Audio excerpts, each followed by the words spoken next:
बिहार में 4 सीटों पर उपचुनाव होने हैं और उस चुनाव में महागठबंधन का पलड़ा भारी है। यानी आरजेडी, कांग्रेस और लेफ्ट का जो गठबंधन है उसका पलड़ा भारी है और उस उपचुनाव में परिणाम उनके फेवर में आ सकते हैं। आइए हम आपको बताते हैं, इसलिए कि इन 4 सीटों पर जहां जहां चुनाव होने हैं वहां फिलहाल जो स्थिति है इस वक्त, वो 4 में से 3 सीटों पर गठबंधन के उम्मीदवार जीते हुए हैं। यानी आरजेडी के और लेफ्ट के उम्मीदवार मौजूदा समय में जीते हुए हैं और मात्र एक सीट ऐसी है जहां पर बीजेपी नहीं, एनडीए के उम्मीदवार जीते हुए थे। यानी 4 सीटों पर उपचुनाव होना है। रामगढ़, जहां पर जगदानंद सिंह के जो पुत्र हैं, जो मेंबर ऑफ पार्लियामेंट हो गए हैं, वो सीट खाली है। उसके अलावा इमामगंज की जो सीट है वो सिर्फ एनडीए के पास है। जीतन राम मांझी वहां से उम्मीदवार थे और वो कई बार विधायक भी रहे हैं, तो वो बीजेपी की सीट नहीं है, हिंदुस्तानी अवाम मोर्चा की सीट है, लेकिन एनडीए के खाते में जाती है, वो एक सीट है।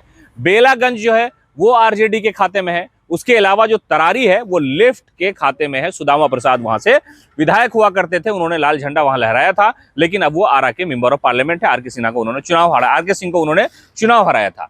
लेकिन अब तस्वीर यही है कि 4 सीटों पर जहां उपचुनाव होने हैं, उन उपचुनाव में 3 पर जो है इस वक्त महागठबंधन लालू प्रसाद यादव, कांग्रेस और लेफ्ट की जो पार्टी है उनका प्रभाव है। और सियासत में इसलिए कि आरजेडी ने इसको बड़ा चैलेंज के तौर पे लिया है, इसलिए तेजस्वी प्रसाद यादव ने अपनी यात्रा बहुत शॉर्ट कर दी। मात्र 2 दिन वो घूमे हैं बिहार में और वो पटना लौट आए हैं, इसलिए कि उपचुनाव उनके सर पर है। और ये कहा जा रहा है कि फाइनल से पहले ये सियासत का सेमीफाइनल है, इसलिए आरजेडी पूरी कोशिश में लगी हुई है। और इंडिया गठबंधन के जो लोग हैं वो ये चाहते हैं कि इन 4 सीटों को अपने कब्जे में कर लिया जाए। और इस सारी चीजों को लेकर के अगर एनालिसिस किया जाए, अगर चीजों को गौर से देखा जाए, तो ये 4 सीट ऐसी है जहां पर 3 सीट तो मौजूदा समय में इंडिया गठबंधन के कब्जे में है और वो सीट जीती जा सकती है। और इंडिया गठबंधन का पलड़ा यहाँ पर फिलहाल भारी है। लेकिन उपचुनाव में लोग कहते हैं कि भाई सत्ता में जो लोग रहती है, जो पार्टियां रहती हैं, उसके फेवर में ये सारी चीजें चली जाती है, लेकिन ऐसा कुछ भी नहीं है। और ये सारी चीजें लेकर के इंडिया गठबंधन के लोग ये चाहते हैं कि उन सीटों को बचाया जाए, ताकि उसका जो एक मैसेज है 2025 में वो जा सके। और ये कोशिश पूरी तरह से है और आरजेडी खास तौर से ये चाहती है, इसलिए कि तेजस्वी प्रसाद यादव को उनकी पार्टी के लोग मुख्यमंत्री बनाने का प्रयास कर रहे हैं, इसलिए इस तरह की कोशिश है।